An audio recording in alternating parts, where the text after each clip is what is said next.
Hello mga guys! Welcome back to our channel! Happy weekend sa lahat! Ayan, magmerienda tayo. Etong aking merienda ngayon mga guys. Gumawa ako ng salad mga guys. Yan ko siya ng lettuce, carrots, cucumber, and tomato. Tsaka ako nilagyan ng mayonnaise, and cream, pepper, and konting salt. Merienda na tayo.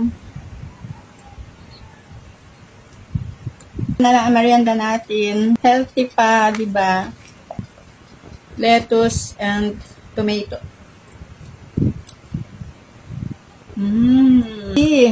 Ang ating merienda ngayon mga guys.